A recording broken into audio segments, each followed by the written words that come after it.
El Reino Unido desorganizó bastante las cosas para Irlanda. El pueblo británico votó a favor de salir de la Unión Europea, y muchos en el Reino Unido aún no comprendían las consecuencias que esta partida implicaría. Se prometió restaurar la confianza de la gente y desatar una ola de inversiones reprimidas. Sin embargo, para Irlanda, la amenaza fue inmediatamente evidente. El Brexit significaba un aislamiento geográfico y político del resto de la Unión Europea y la posibilidad de revivir 30 años de violencia política a lo largo de su frontera. El Brexit amenazaba con derribar al Reino Unido y con él a Irlanda.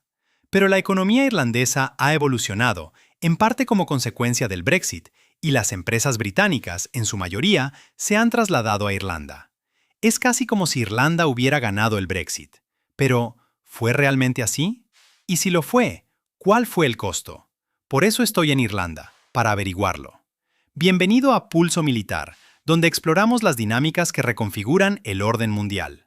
Hoy nos adentraremos en una historia sorprendente. Cómo Irlanda, contra todo pronóstico, no solo sobrevivió al Brexit, sino que parece haber salido victoriosa. Pero, ¿es realmente así? ¿Y cuál fue el verdadero costo de este aparente triunfo? Quédate hasta el final para descubrir la compleja realidad detrás de esta narrativa. Este no es un video sobre la historia o la política irlandesa.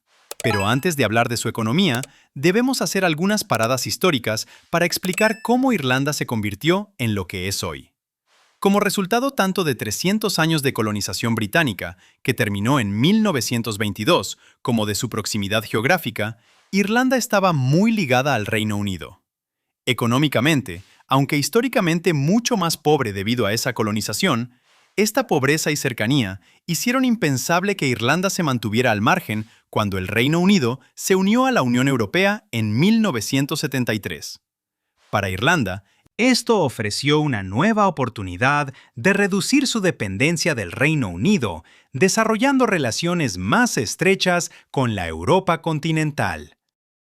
A lo largo del último siglo, la dependencia de Irlanda del comercio británico ha disminuido de casi el 70% cuando obtuvo su independencia en 1922 a tan solo el 12% en la actualidad.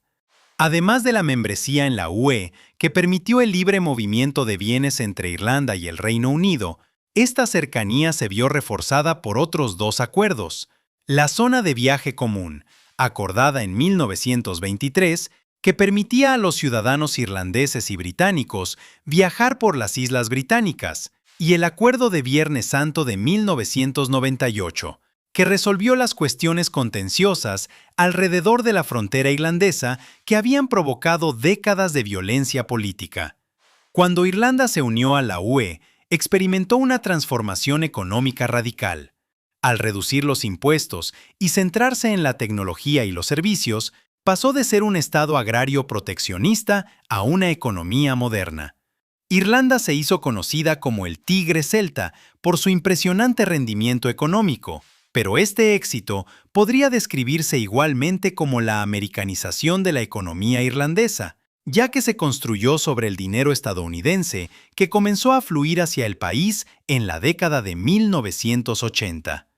Irlanda se convirtió en la puerta de entrada de Estados Unidos a Europa, tanto que algunos estadounidenses comenzaron a llamarla el Estado número 51. Esto la convirtió básicamente en un rival económico del Reino Unido, que también se centraba en la industria de servicios y en atraer inversiones estadounidenses. Sin embargo, Irlanda, como paraíso fiscal de habla inglesa comprometido con la integración europea, a diferencia de Gran Bretaña, atrajo a más empresas e inversiones estadounidenses, que canalizaron sus ganancias del resto de Europa hacia la Irlanda de bajos impuestos. En 2015, mientras Irlanda se preparaba para cerrar sus lagunas fiscales, bajo la presión de otros países europeos, se produjo un aumento del 25% en un solo año, ya que las empresas trasladaron tanto efectivo como propiedad intelectual a filiales irlandesas. Esto llevó a lo que los economistas denominan economía de duendes, o que el éxito económico del país no está anclado en la realidad y no beneficia a su gente. De hecho, el arte y la estrategia para enriquecerse han creado una economía de dos niveles. Por un lado, sus industrias y empresas locales en sectores como la manufactura, la alimentación y la agricultura, y por otro, su gran base de empresas multinacionales predominantemente estadounidenses. Esto se ilustra mejor con la diferencia entre el PIB, que en el caso de Irlanda está artificialmente inflado, y el ingreso nacional bruto, que representa cuánto llevan realmente a casa los hogares irlandeses. Esta diferencia se debe a que la economía internacional representa aproximadamente el 10% de los empleos, pero un enorme 50% del PIB total. Esto significa que gran parte de la riqueza generada por las empresas multinacionales no se comparte con la población irlandesa en general, y esto ha tenido un alto costo para los irlandeses, cuyos ingresos se estancan a pesar de la aparente riqueza del país. Como veremos, estas dos economías irlandesas tuvieron destinos y fortunas diferentes como resultado del Brexit. Por supuesto, no podemos hablar del Brexit sin mencionar el impacto que tuvo en el comercio entre Irlanda, el Reino Unido y el resto de la Unión Europea. La mayor parte del comercio de Irlanda con Europa pasaba en realidad por el Reino Unido, a través de lo que se conoce como el Puente Terrestre del Mar de Irlanda. Esta densa red portuaria conecta los dos países a través de Gran Bretaña y luego a través del Canal de la Mancha con el comercio con la Europa continental. Se abrieron rutas de ferry que conectan Irlanda con Francia e incluso España.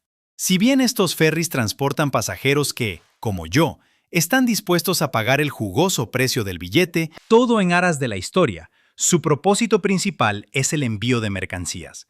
De hecho, el envío de mercancías entre Francia e Irlanda ha aumentado un 600% desde el Brexit. Por supuesto, sigue siendo una fracción de los volúmenes transportados a través del Mar de Irlanda, pero las empresas están expandiendo rápidamente sus operaciones. Mientras que las importaciones irlandesas desde el Reino Unido han disminuido, probablemente debido a procedimientos aduaneros adicionales en la frontera irlandesa, las exportaciones irlandesas al Reino Unido se han mantenido notablemente constantes, en parte porque el Reino Unido aplica controles fronterizos limitados a las mercancías procedentes de la 1D.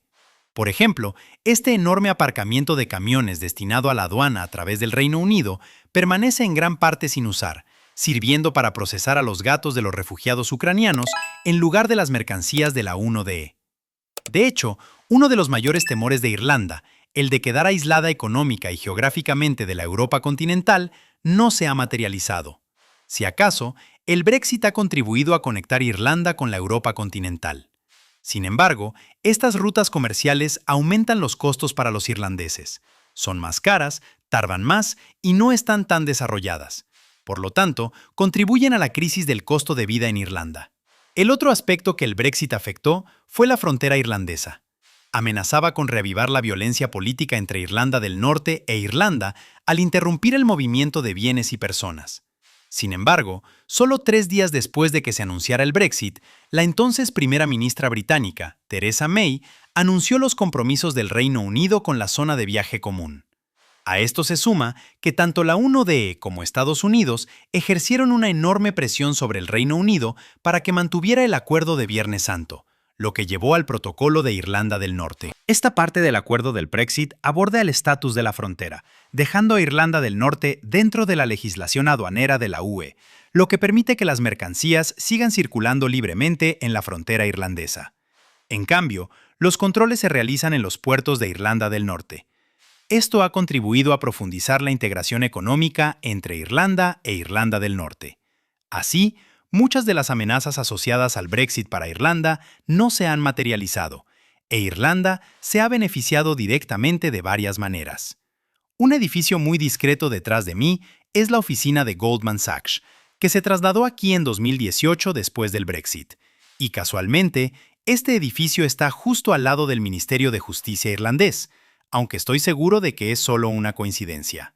Estoy aquí porque debemos hablar del dividendo del Brexit para Irlanda. Si observamos las cifras, Irlanda ha atraído a la mayoría de las empresas británicas de todos los países europeos, así como a la mayoría de las empresas estadounidenses que se habían establecido en Londres en lugar de Dublín. Sus razones para elegir Irlanda son las mismas de antes: bajos impuestos, facilidad para hacer negocios y un compromiso con la integración europea.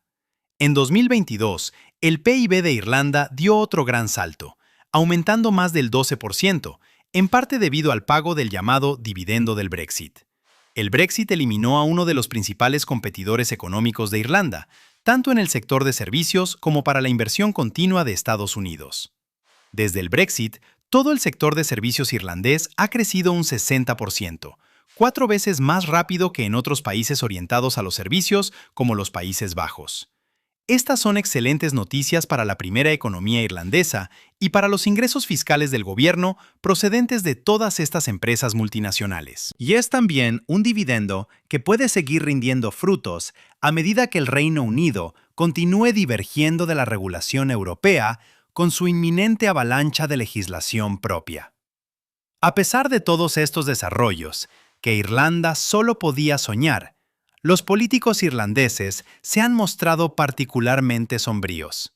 Si contextualizamos estas cosas en la economía de dos niveles de Irlanda, podemos ver que este dividendo del Brexit probablemente generará más beneficios para la economía multinacional de Irlanda y solo beneficios limitados para los hogares irlandeses.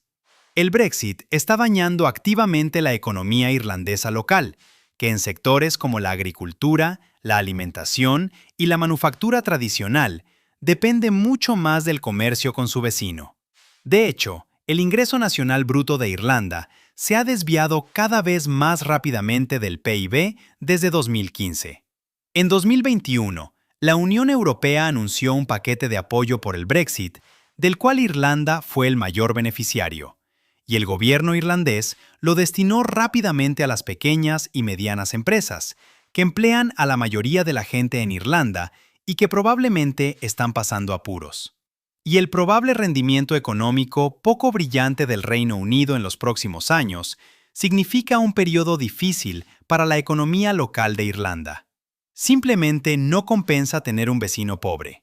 Si bien la desconexión de Irlanda del Reino Unido durante el siglo pasado ha significado que el Brexit no sea la catástrofe que podría haber sido, y que Irlanda se haya beneficiado en cierto modo de la situación, el Brexit sigue siendo una mala noticia para el país.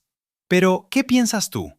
¿Puede Irlanda reinvertir su dividendo del Brexit de manera que beneficie a todo el país? ¿O será arrastrada por uno de sus mayores socios comerciales?